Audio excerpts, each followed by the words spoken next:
Voilà, merci chers amis. Vous êtes en direct sur la page de Djangat. Et ce soir, nous allons parler de merchandising.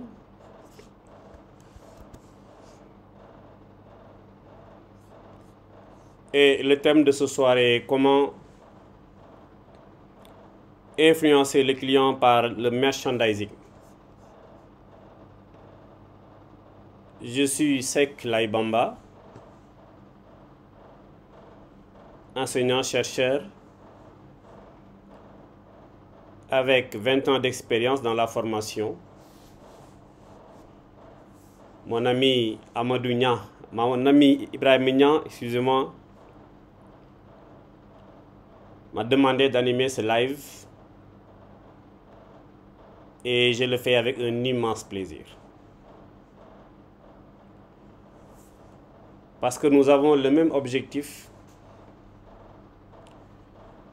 démocratiser les connaissances. Que je sois ici sur ma propre page ou sur ma propre page,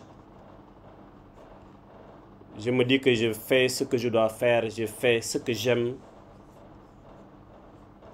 je partage les connaissances, les modestes connaissances. Je commence d'abord par féliciter, remercier, encourager mon ami Nian pour cette initiative qui est Djangat, dont l'objectif, comme l'indique le nom Djangat, est de toucher du doigt les points sensibles ou bien les points importants. Merci Ibrahim, et n'hésitez pas à m'appeler. Tu m'as toujours soutenu sur Marketing TV. Je suis également prêt à participer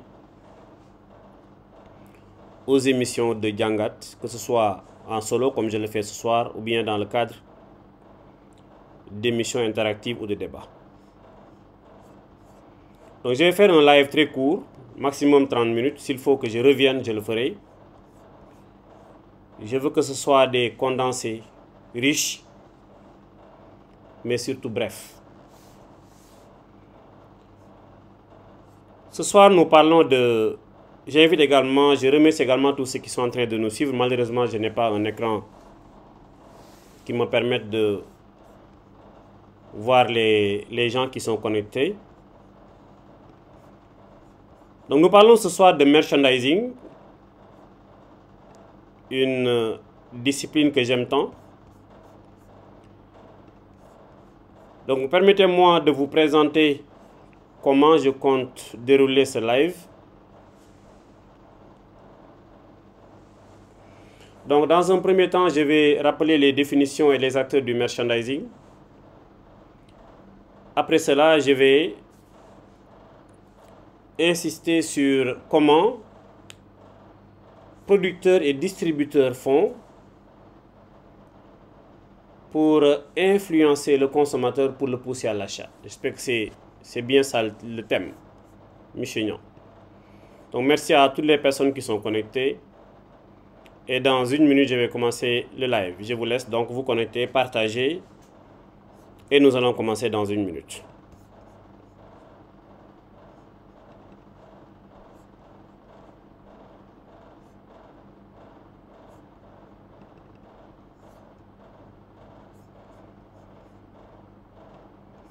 Je rappelle que je vais combiner, je vais mixer le Wolof et le français. Et je crois que, comme le nom de la page l'indique, je dois plus faire focus sur la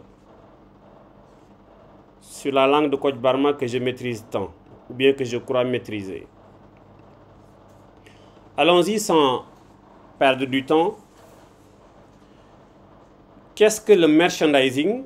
Donc, si je me réfère à la définition de l'Institut français du merchandising, le merchandising est un ensemble d'études et de techniques d'application mises en œuvre séparément ou conjointement par les distributeurs ou les producteurs en vue d'accroître la rentabilité du point de vente et l'écoulement des produits par une adaptation permanente de l'assortiment aux besoins du marché et par la présentation appropriée des marchandises. Donc vous voyez bien, d'après cette définition-là, avant même l'ouverture du point de vente, vous devez commencer votre merchandising. Parce qu'on ne peut pas adapter, comme le dit la définition, l'assortiment aux besoins du consommateur si des études préalables n'ont pas été faites avant l'ouverture du point de vente.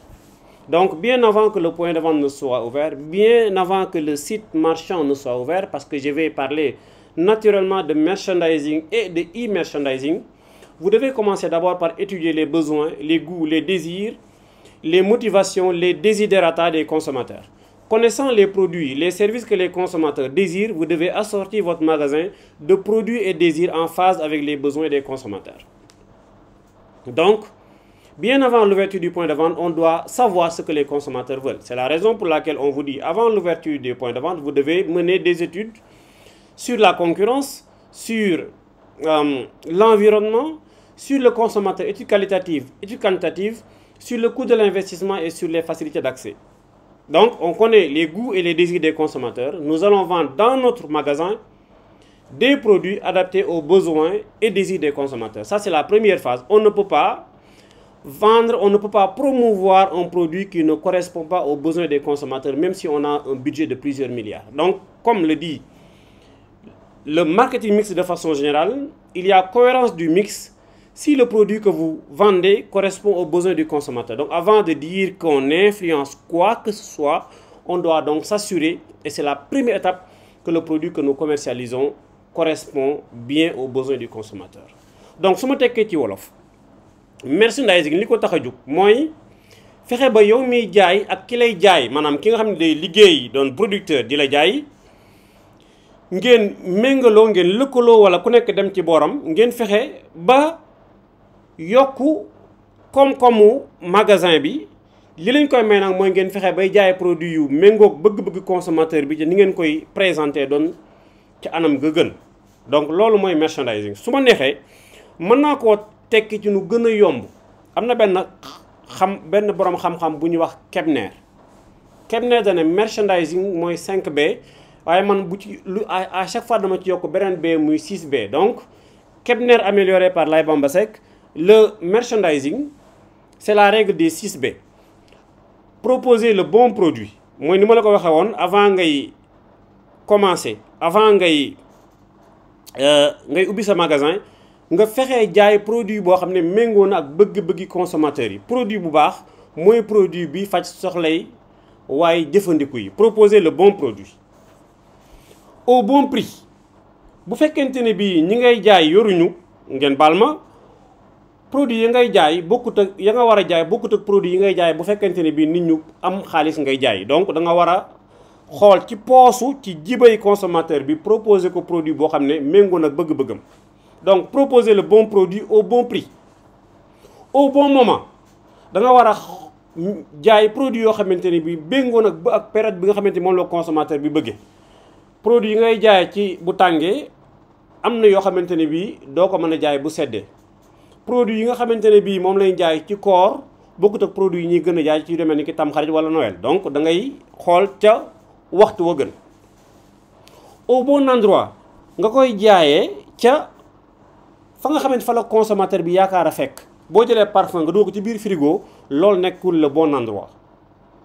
Est-ce que yaa ngi may dégg? Donc proposer le bon produit au bon prix au bon moment au bon endroit en bonne quantité.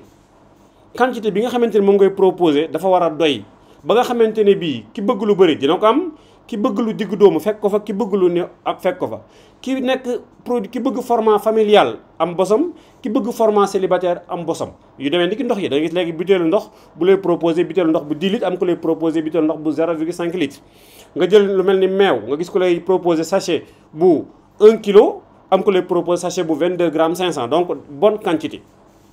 li ma ci teg man mooy li ma ci yokk mooy bonne information parce que consommateur bu dugg ci biir point de vente dafa bëgg am la bonne information. kon loolu mooy merchandising. De façon très simple on peut dire que le merchandising donc c'est un ensemble de méthodes, un ensemble de techniques de présentation et de valorisation de produits dans l'espace de vente en libre service. valorisation boobu li ko tax a jug lépp mooy fexe ba consommateur bi jënd influencer consommateur bi ba mu jënd li ngay jaay loolu kese mooy moo tax a jug merchandising. loolu la ñuy waxtaane tey merchandising lan mooy dooleem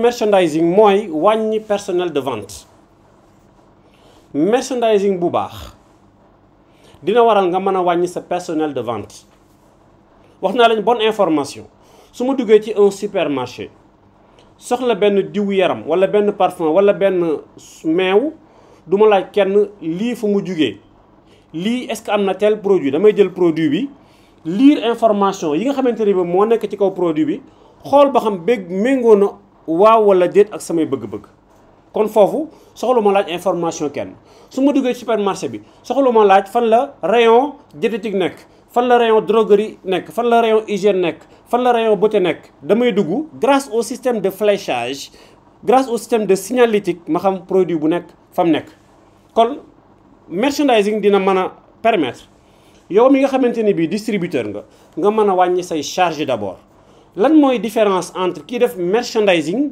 ak ki deful merchandising njaay moo xamante ni bii amul merchandising une vente en présence du consommateur une vente en face à face exige à ce que le consommateur procède par étapes il doit se préparer il doit prendre contact, excusez-moi. Il doit essayer de découvrir les besoins du consommateur. Il doit ensuite présenter le produit, répondre aux objections soulevées par le consommateur, présenter le prix, négocier le prix, conclure la vente, prendre congé.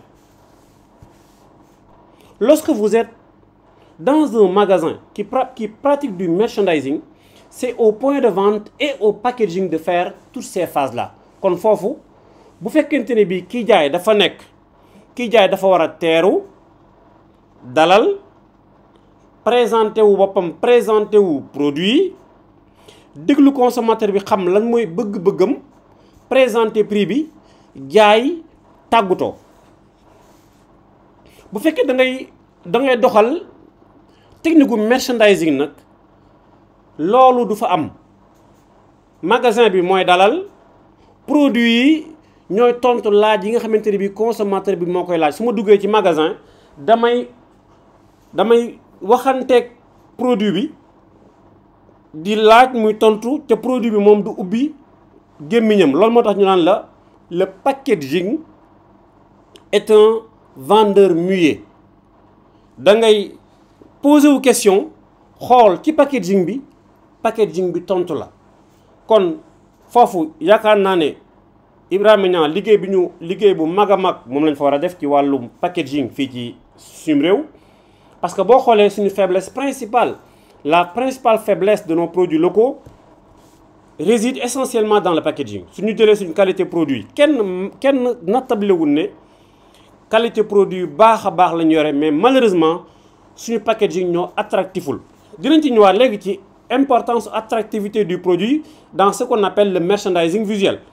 Dans le merchandising visuel, la couleur du packaging est primordiale parce que bu fekkente ne bi sa packaging rafetul mënut a ñor di kenn ba nit ka di ko laaj ba koy dugal ci chariot wala pañam kon foofu liggéey bu am solo war nañ ko fa liggéey. kon ginnaaw consommateur nekku fi ginnaaw vendeur nekku fi ngeen baal ma pour attirer ou bien pour demander aux clients, aux passants devant le magasin d'entrer ou bien d'interagir avec le consommateur. Quel est alors le rôle du magasin? Foofu dafa am 3 rôles boo xamante ne magasin war na ko jouer. Le magasin doit d'abord jouer un important rôle de marketing d'entrée. Ensuite, un marketing de transformation et enfin un marketing de fidélisation. Marketing d'entrée bi mooy yow da nga yore sa magasin nit ñi ci buntu magasin bi la ñuy jaar di dem di dikk nga am say concurrent yoo xamante ne bi moom ni client bi di jaare sa buntu magasin lay jaare ci yeneen concurrent yi sa magasin dafa war a mel noo xamante ne bi ku ko seen am envie dugg fa moom mooy dafa war a attirer les consommateurs qui passent devant le magasin. Loolu moo tax sax ñuy conseiller le responsable du point de vente à ce qu'il calcule le taux de capture. Le taux de capture, c'est le nombre de clients qui entrent dans le magasin divisé par le nombre de clients qui passent devant le magasin. Et plus le taux de capture est élevé, plus la vitrine est active et plus le consommateur attire plus le magasin, excusez-moi, attire les clients. Kon nak fofu amna liggéey bo wara def ca kanamu magasin ba dugguma ci biir. Magasin bi kanam gi dafa wara attractif. Set nga am parking. Bu fekkente ni bi dafa am ay produits yooyu jaay yu client bi war a gis pour mu attirer leen li gën mooy nga bañ a am un magasin fermé nga def ko vitrine bitig yépp nekk vert lu mu gën a nekkee vert moo gën. De loin, en passant, le consommateur puisse voir l'intérêt du magasin qui pourrait l'attirer et qui pourrait le pousser, l'inciter à entrer dans le magasin. Da nga war a am tamit système de signalisation boo xamante ni bi moom mooy indiquer consommateur bi fan la magasin bi nekk. Votre magasin est à 500 mètres, à 300 mètres, à gauche, à droite. Consommateur bi xam fan lay jaar pour àgg fa. Nga am parking bu sécurisé aussi. Loolu mooy ci biti magasin li nga fa war a def mais doyut am na beneen liggéey boo war a def ci internet bi parce que tey ji xam nga ne consommateur yu néew ñooy génn seen kër ca defuñ ay recherche sur internet. Kon da nga war a fexe ba yow ku la rechercher sur les moteurs de recherche mu gis la da nga war a am un bon référencement buñ tapé rek point de vente tel ñu xam ne place sangam nga nekk nga référencé bu baax a baax ci Google Maps ba ñu xam fu leer fan nga nekk sa numéro téléphone leer sa adresse leer loolu ci travail bi la nekk ci la bokk. Ngay distribuer ay flyers di def également une communication classique boobu muy communication bi ngay def sur la télévision, la radio, la presse locale, la presse quotidienne nationale, lépp loo mën a def pour nit ñi di la gis loolu day yokk sa notoriété ba nit ñi di xam fan nga nekk buñ ne magasin tel nga xam ne fa lañ jëm. Bu ngeen seetloo bi may wax ba léegi nii maa ngi wax ay points de vente physique ma rappelé leen rek ne nekkul kese ne magasin yi ñoo war a def merchandising. Supermarché, hypermarché, supérette, grande surface spécialisée, mini libre service nekkul ne ñoom kese ñoo soxla merchandising. Yéen ñu bëri ñi bokk ngeen ñi may seetaan ñoo xam ne ci école de formation la nekk école de formation mais soxla na merchandising. Tey boo ñëwee ci accueil école de formation mais war nga fa mën a gis benn façon bu ñuy présenter document de communication yi nu ñuy rimer siège yi. Dinaa dugg ci kanam tuuti ci le merchandising sensoriel tey boo duggee ci hôpital war na am benn merchandising bu ñu fa def merchandising hôpital bi dafa war a am ñetti objectif. D'abord mooy client bi mooy malade bi dafa war a dal ci propreté hôpital bi ci xeetu hôpital bi aussi ak silence hôpital bi. ki koy gunge tamit dafa war a am dal ki koy fajit am dal kon ma fàttali rek ne nekkul kese ne hypermarché yeeg supermarché yi ñoo soxla merchandising tey jii pharmacie yi dañoo soxla merchandising site internet soxla merchandising bibliothèque yi soxla merchandising mais loolu taxu ñu jug dëgg la li nga xamante ne ñu gën a focus mooy merchandising point de vente yi nga xam ne dañuy jaay. léegi def nga sa merchandising d'entrée mooy ni ngay fexe ba nit ñi dugg sa magasin da nga war a def merchandising maintenant de transformation bu nit ñi duggee ñu mën a jënd. Si les clients entrent dans le magasin, ce sont des prospects. Maintenant, l'étape suivante après un bon merchandising d'entrée, c'est comment transformer ces prospects-là en clients.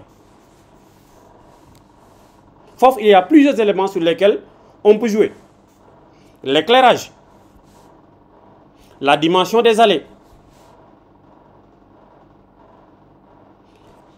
l'emplacement des chariots, l'agencement des produits.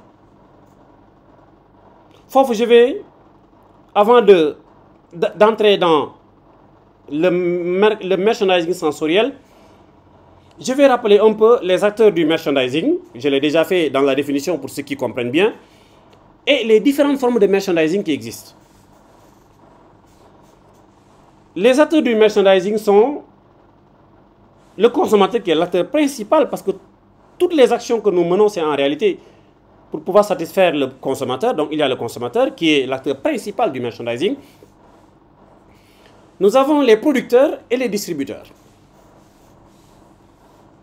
Les trois acteurs du merchandising sont le consommateur, le distributeur et le producteur. Merchandising ñett ko seq mooy man mi nga xamante damay ñëw di jënd ak magasin bi nga xam ne moo may jaay ak kii liggéey nga xam ne moom mooy jaay producteur bi. Producteur bi day jaay distributeur bi di ma jaay ñoom ñett nag yàlla dafa dogal yow mi seetaan vidéo bi da nga yaakaar ne yow moom bégal la moo ko tax a jóg waaye dëggi ku ci ne ci ñoom wuti koppar a ko tax a jóg lu la nit wax lu dul loolu waxul lu am muy Auchan muy Carrefour muy Leader Price muy Utile muy low je ne sais pas low price ku la ci man di wax lenn ko tax a jóg mooy remplir ay poosam leneen amu ci waaye nag ginnaaw dañ koy rafetal nañ ko rafetal rek mu ngeen xam ne ngeen jàpp loolu distributeur bu sañoon yow consommateur bi li mu yore lépp ci bagage muy lu baax muy lu bon muy lu la neex muy lu la neexul lépp nga jënd te njëg a gën a cher loolu mooy dëgg-dëgg wax ci producteurs yi ñoom ñoo jox ay produits distributeur bi producteurs yi ay concurrents ci seen biir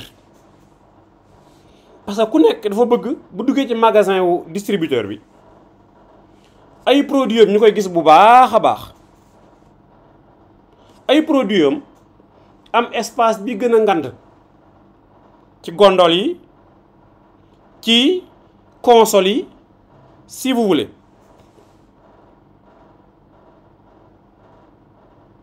producteurs yëpp dañoo bëgg seeni produit nekk ci place yi nga xamante ne bi moom la consommateur bi di gën a gis di gën a laal muy buñ ne gondole dafa am ay niveau yu bëree bëri niveau bi ci dàq jaay mooy niveau bi tolloog loxoy doomu aadama bi ak loxo ak ay gëtam wala tamit ci tête de gondole yi producteurs yëpp loolu la ñuy xëccu kon ay concurrent lañ ci seen biir producteur boo gis la mu bëgg mooy produit bu mu déposé ci distributeur bi yow consommateur bi nga jënd ko na mu gën a gaawee te njëg a gën a kawe ndax moom bénéfice am yokk yow consommateur ne lan lañ lay gëmloo dañ lay gëmloo ne yow li nga bëgg mooy les 6B am produit ba gën te njëg a gën te waxtu ba gën te place ba gën ak information ba gën ak ca quantité ba gën yow jàppal loolu bu la neexee mais li ma la wax léegi mooy dëgg gi distributeur bu sañoon lu magasin bi dara doo faraan bu tegee nga jël dem producteur fasalik. En résumé, ce que recherche le distributeur dans le merchandising, c'est attirer le maximum de consommateurs, vendre tout son assortiment au prix le plus fort possible et surtout fidéliser la clientèle. Les producteurs, qu'est-ce qu'ils veulent? Ils veulent avoir les meilleurs emplacements, avoir le nombre de linéaires, avoir la taille de linéaire la plus importante possible, avoir le nombre de facing le plus important possible. Occuper les meilleurs emplacements, avoir les têtes de gondole et les super niveaux.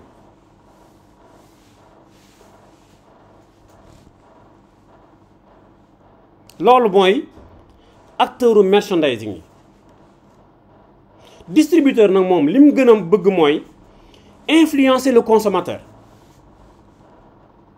foofu dinañ wax tout à l'heure beneen classification bokk la bi may njëkk a wax léegi le plus souvent dañ naan la merchandising ñett la merchandising de gestion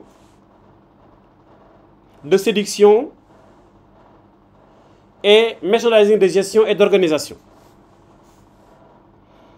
merchandising organisation mooy ni ñuy rimer produits yi ni ñuy répartir allées yi ak ni ñuy defee information bi ci magasin ba yow boo consommateur boo duggee loo bëgg a gis doo ko laaj kenn da ngay xool lire gis ko soo mënee lire bien sûr soo mënta lire am nay flèches yoo xam ne la wan li nga bëgg parce que am nay toujours des icônes et des schémas des photos qui accompagnent toujours les écritures. Merchandising de séduction ni ma koy ëpp gën a jàngale mooy saf-sap meilleure signalisation meilleure ambiance meilleure présentation meilleure animation meilleure face SAP signalisation animation présentation SAF signalisation ambiance face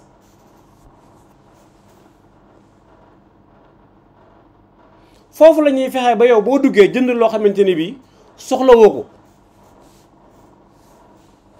tey boo jëloon benn 10 000 dana may dugg ci benn magasin ne 500 francs laa jënd su ma demee boo moytu lu nga génn facture 4 000 loolu ci ni ñuy defee présentation produit loolu mooy merchandising de séduction li ci des merchandising de gestion la mooy ni ñuy def ba nga xamante ne bii produit ci biir magasin bi dinañ leen jaay ci gën gaa rafet ci anam ci lu gaaw ba produit yi nga xamante ne bii dañuy jar ñoom ñu gën a fës produit jarut ñu wàññi seen espace wala ñu génn magasin bi loolu moo tax a jóg merchandising gestion pour contrôler la ci live bi nag bëgguma insister ci forme de merchandising yooyu dama bëgg ñu wax beneen niveau de classification du merchandising mooy ce qu'on appelle le merchandising sensoriel. Comment le merchandising utilise nos 5 sens pour permettre aux distributeurs de gagner de l'argent, pour accroître, si vous voulez, pour améliorer l'expérience client du consommateur.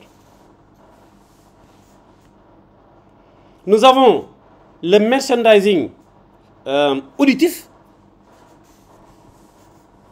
le merchandising visuel, le merchandising olfactif, le merchandising du toucher. loolu mooy 4 sens yi nga xamante ne bii merchandising dina ci liggéey xanaa diggante ma monsieur Seck et le 5e sens ci merchandising bëriwul lu ñuy wax merchandising gustatif bëriwu ci waaye bu fekkente ne bii da nga am ci sa magasin ay gâteau yooyu may consommateur yu ñuy mos am ay café yu ñu mën a déguster am ay thé yu ñu mën a déguster su la neexee nga ne man je fais en plus des 4 formes de merchandising citées par Laye Bamba je fais également du merchandising gustatif comme neex nga wax ko mais bëriwul ci littérature merchandising ñuy wax merchandising gustatif. lan moo tax a jug merchandising yooyu ñu commencé ci merchandising visuel ñi ko gën a soxla mooy ñi jaay ay yére wala affaire mode wala loo xamante ni dafa jëm ci équipé doomu aadama yi. da nga war a fexe ba say produit nit ñi di ko gis couleur yi di tegaloo ci tegaloo boo xamante ni dafa am harmonie emballage yi tamit tolloo ci wàllu présentation am nga fa 2 possibilités de présentation su la ñu nga utiliser présentation horizontale su la ñu nga utiliser présentation verticale. présentation horizontale da nga jël référence bu nekk mu occuper benn niveau. boo xoolee lu ci ëpp forme présentation boobu day tax consommateur bi di dox bu gën a gaaw bu la neexee tamit nga def présentation verticale produit yëpp dañuy nekk ci différents niveaux magasin différents niveaux gondole bi yëpp. loolu mooy tax nit ki taxaw xool jël temps am day temp foofu du waaxu bu bëri. avantage bi aussi mooy produit yëpp dañuy bénéficier wu ci pouvoir vendeur différents niveaux de gondole yi. foofu noonu nga mën a def ba consommateur bi taxaw nga proposer ko les différentes références proposer bu ko ci prix bu baax présentation horizontale présentation verticale. kooku mooy merchandising visuel mooy ñuy gis. le merchandising lié au toucher dafa am consommateur yoo xam ne dañuy bëgg di laal li ñuy jëfandikoo. ay jaaykatu meuble par exemple. tout ce qui est non alimentaire le plus souvent foofu da nga soxla merchandising boobu consommateur bi di laal di essayer te loolu li ci gën a am solo mooy tout ce qui se touche s'achète, tout ce qui se voit se vend, merchandising visuel, mais tout ce qui se touche s'achète, disait l'autre. kon war nga fexe ba nit ñi di gis li ngay jaay gisin bu rafet bu am solo bu am maanaa couleur yi bañ a jaxasoo nga def couleur yoo xam ne da nga koy rimer bu rafet mais aussi nit ñi man di laal di essayer moo tax am na produit am na yenn façon produit yoo xam ne day laaj cabine d'essayage textile homme textile femme textile enfant chaussure loolu dafa laaj cabine d'essayage.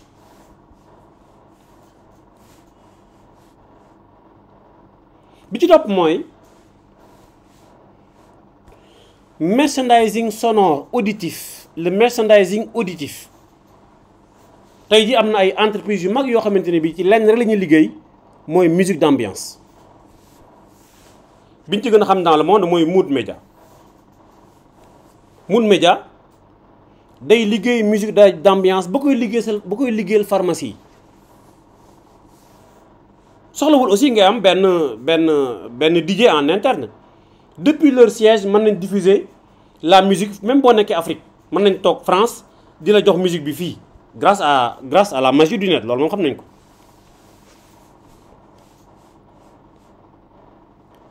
dafa am solo nit da nga war a am sa identité sonore.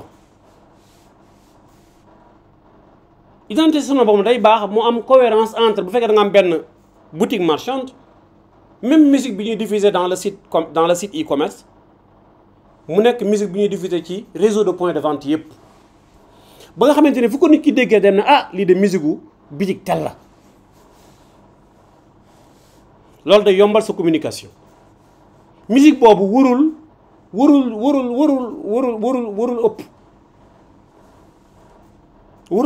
warul déranger nit ñi boo defee sa magasin musique boo xamante day déranger nit ñi buy ñëw di génn nit ñi ñëw aussi pour ku leen tànqal musique boobu aussi da nga ko war a liggéey noo xamante ne bii dina permettre nga mën a contrôler ni nit ciy doxe parce que xam nga ne musique bi am na nu muy mel nit ñi dañuy dox ndànk-ndànk am na nu muy mel nit ñi dañuy tërëri dañuy waaxu ci magasin bi donc foog nga liggéey loolu testé ko bu baax a baax ba am façon musique bi nga bëgg am na spécialistes au niveau mondial yoo xam ne ci musique d'ambiance kese la ñuy liggéey. musique d'ambiance day améliorer performance su magasin bi day améliorer également expérience client au consommateur bi day tax client bi fidèle di jënd lu bëri. bi ci des mooy merchandising olfactif moo ci gën a am solo parce que olfaction dafa am benn connexion ak bouton d'achat au consommateur bi noonu laa leen ko mën a waxee il y a une connexion entre le nez, si vous voulez, l'organe de l'olfaction et le bouton d'achat du consommateur en langage mercatique, en langage biologique. te tey ñu bëri wane nañ ne mémoire olfactive nit ki moo gën a performante mémoire gustative au consommateur bi bien qu'on ne parle pas de merchandising gustatif, je le rappelle encore une fois. tey il y a des études qui ont montré que la mémoire olfactive peut retenir jusqu'à plus d'1 an une odeur, une senteur, alors que la mémoire gustative retient maximum 1 mois. Les études sont disponibles sur le net, vous pouvez les consulter.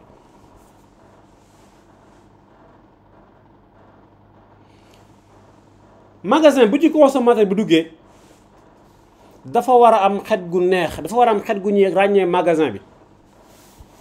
gis nga xet gu naqari mën naa dàq client définitivement. xam ngeen baax li ma leen wax fu neqari fu xet gu naqari am neexut a yàgg. loolu moo tax magasin bu nekk war a travailler merchandising olfactif am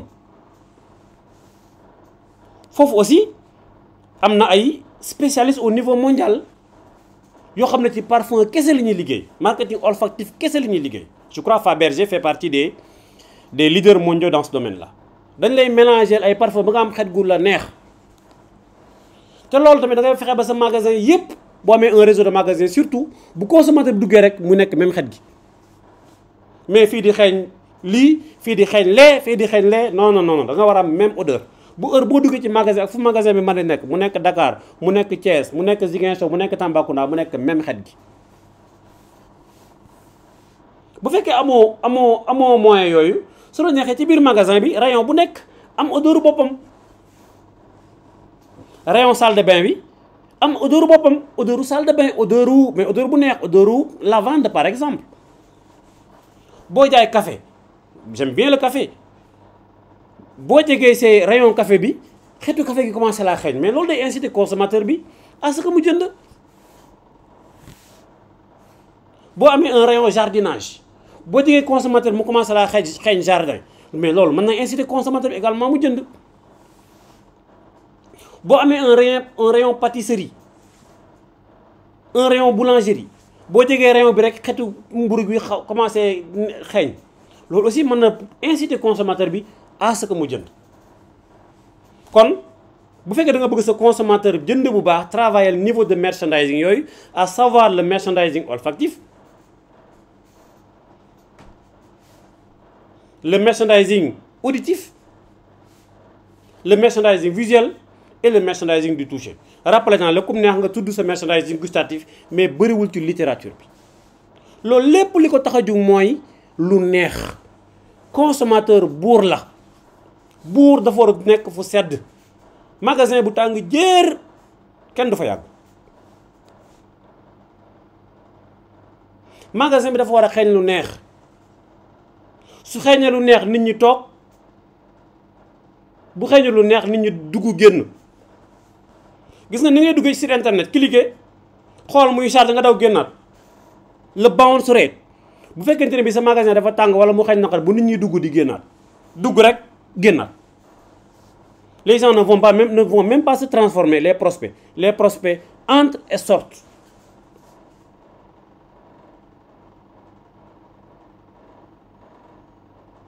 dafa war a am musique bu dal te neex.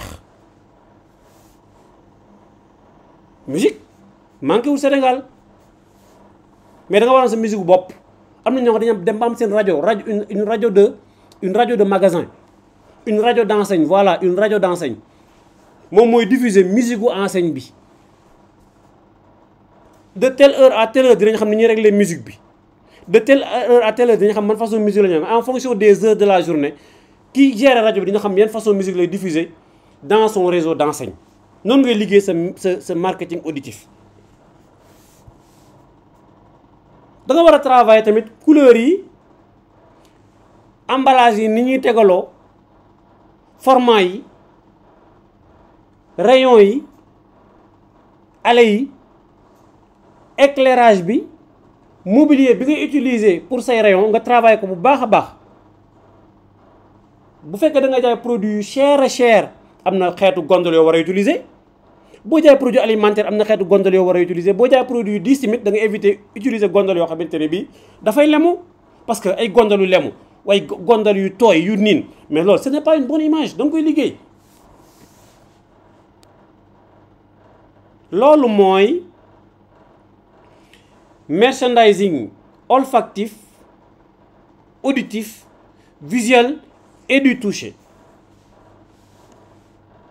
loolu lépp li ko tax a jóg mooy comme je vous l'ai dit consommateur bi buur la dangaa war a fexe mu yàgg ci magasin bi. magasin bu sedd xeeñ lu neex leer am musique bu neex lépp nice mais consommateur bu fa dugg doo génn wala di nga fa yàgg te li ci gën a neex mooy consommateur bi lu muy gën a yàgg rek moom poosam mi ngi en danger wala carte bancaire mi ngi en danger parce que lu mu fi gën a yàgg day gën a jënd. ngeen may ma xool un peu ba xam am na ay questions yu ñu posé ay questions yu ñu posé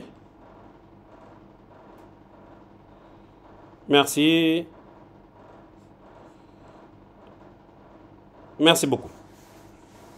kon loolu mooy pour ñi nga xamante ne bi malheureusement olof bi duggul ñaa bu fekkente olof bi dafa ëpp rek ma dugalaat nasaraan bi. kon je rappelle que loolu mooy objectif merchandising sensoriel bi client bi buur la fexe leen ba bu duggee ci seen magasin mel ni mi ngi ci salon wam lépp dafa war a ne dafa war a ne cocc.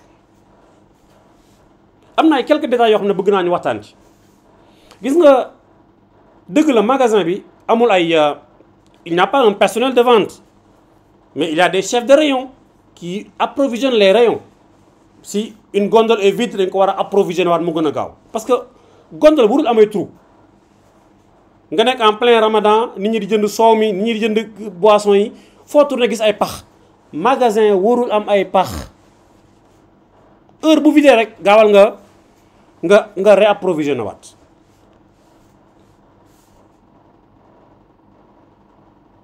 Deuxième chose gis nga ñi approvisionner magasin yi dañu war a bàyyi xel client yi yow approvisionner nga defal mais waxuñ na nga déranger kenn masalan man waru moyal sama chariot taxaw di xaar ki toog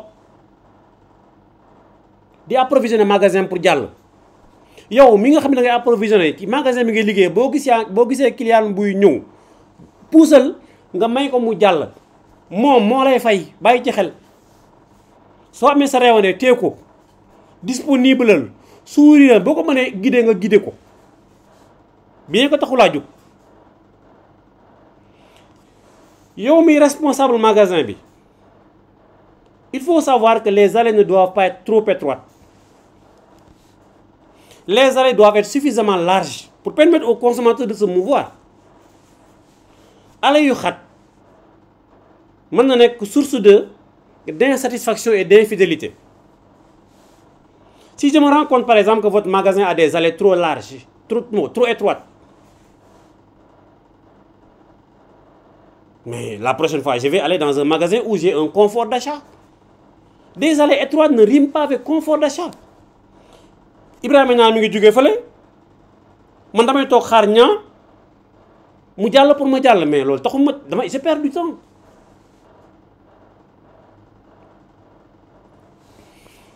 Donc loolu mooy merchandising sensoriel en résumé ci wàllu merchandising visuel et présentation merchandising d'organisation des produits yi bu la neexee nga présenter ko li gën actuellement mooy nga présenter ko par catégorie. Produits yu bokk fu ñu leen di consommer mën nañoo ànd produits yu bokk leen di consommer mën nañoo ànd produits yu bokk fu ñu leen di consommer mooy produit par exemple produit petit déjeuner mais mën nga créer un rayon petit déjeuner moo gën ngay jël pain bi yóbbu ko ci viennoiserie pain boulangerie jël suukar yóbbu ci beneen rayon jël thé mu ne ci beneen rayon café dem ci beneen rayon chocolat ne ci rayon beurre ne ci rayon œuf ne ci rayon mais attendez le consommateur perd du temps. Je ne vais pas faire 8 km pour acheter un petit déjeuner mais mets-moi l'ensemble des produits dont j'ai besoin pour mon petit déjeuner dans un même endroit, crée-moi un rayon petit déjeuner.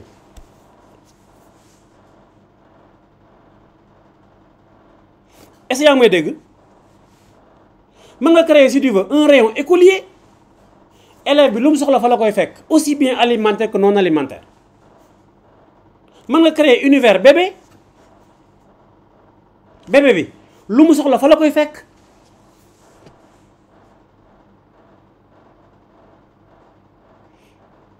mais man yaay laa damay dem jënd couche fële dox 800 mètres jël biberon dox 900 mètres jël meew dox 300 mètres jël ndox doxaat 1 kilomètre jël lingette mais attendez mais su ma gisee magasin boo xam lépp dañu ma ko dajale ci benn place yow ñàkk nga ma yow.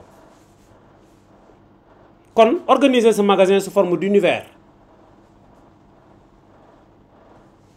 bu njëkk papier yëpp ñoo bokkoon fu ñu nekk da ngay dem ci rayon papier fekk papier hygiénique fekk papier bi professeur bi wala élève bi wala sëriñ bi di binde mais tey papier hygiénique man ca salle de bain ya papier bi ñuy bindee ne ca univers étudiant si vous voulez wala librairie loolu mooy organisation bu am solo. kon merchandising li ko tax a jóg mooy noppal client bi merchandising boo ko defee client dugg sa magasin génn ñu far yóbbu hôpital yow si merchandising baaxul merchandising li ko tax a jóg mooy noppal client bi. Monsieur Sano, merci professeur.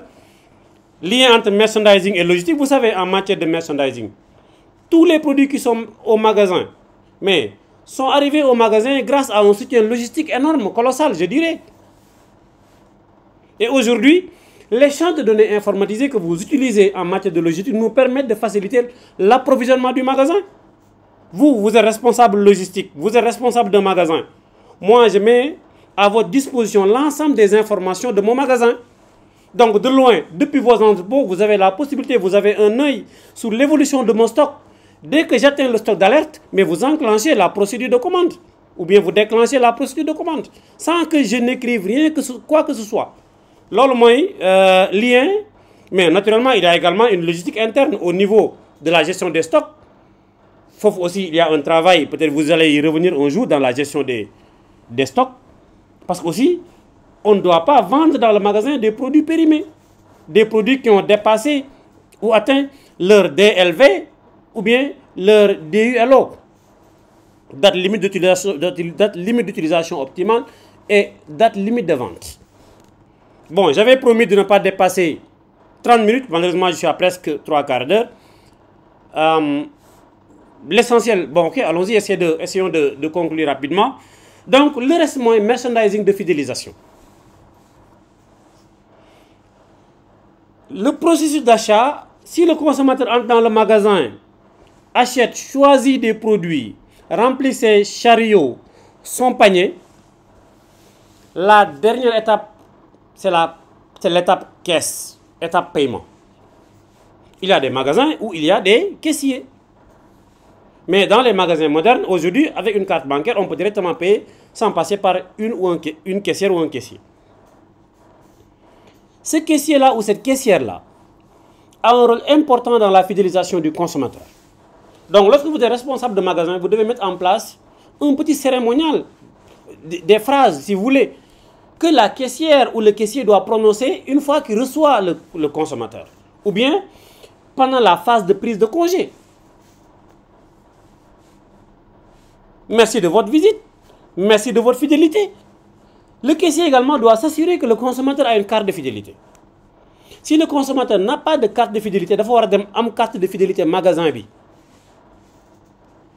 faut avoir une carte de fidélité magasin. Carte de fidélité, c'est une affaire. Carte de fidélité, c'est la carte de fidélité qui est le nerf de la guerre. Aujourd'hui, rares sont les magasins dans le monde où, à la sortie de caisse, on ne vous demande pas, quel que soit le type de magasin, même si c'est une boulangerie, on vous demande est-ce que vous avez une carte de fidélité. La carte de fidélité là est stratégique parce qu'avant de l'avoir, vous allez remplir une fiche. Et rappelez-vous, la donnée. La donnée. Vous laissez votre nom, votre prénom, votre adresse mail et votre téléphone. Rien que ça suffit. Avec cela maintenant, on peut faire du vrai CRM après. Customer Relationship Management. Mais si j'ai votre numéro de téléphone, je connais les produits que vous achetez, je connais votre date de naissance, mais je peux faire un marketing après. Je connais les produits que vous voulez. De temps en temps, je peux vous faire des promotions ciblées. Monsieur Sano, par exemple, aime le jus de bissap. Je suis resté 3 semaines sans le voir. Mais je peux lui faire une promotion spéciale sur le jus de bissap. Vous avez compris? Monsieur Sano fait son anniversaire demain. J'ai des informations sur le client. Mais je peux exploiter ça pour lui offrir un cadeau, pour l'inciter à venir au magasin, tout en sachant que s'il vient au magasin, il est en danger. Je vais forcément lui soutirer de l'argent grâce à mon merchandising ou bien grâce à mes merchandising que j'ai cités tout à l'heure. Donc, si vous avez un magasin, essayez d'avoir des informations sur le consommateur. Bon, je crois que je vais m'arrêter là pour aujourd'hui et on va reprogrammer une suite pour le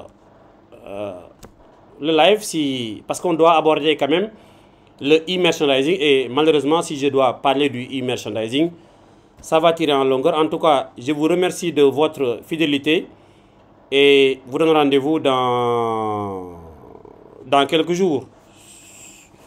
Merci encore, M. Niang, de m'avoir associé à cette noble tâche de partage de savoir. Vraiment, je vous en remercie. Et je suis très disponible. Je ne fais que ça, partager mes connaissances.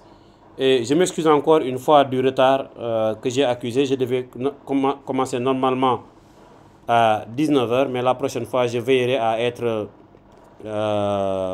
ponctuel, comme on le demande à tous les vendeurs. Merci beaucoup et bonne suite des programmes sur Djangat.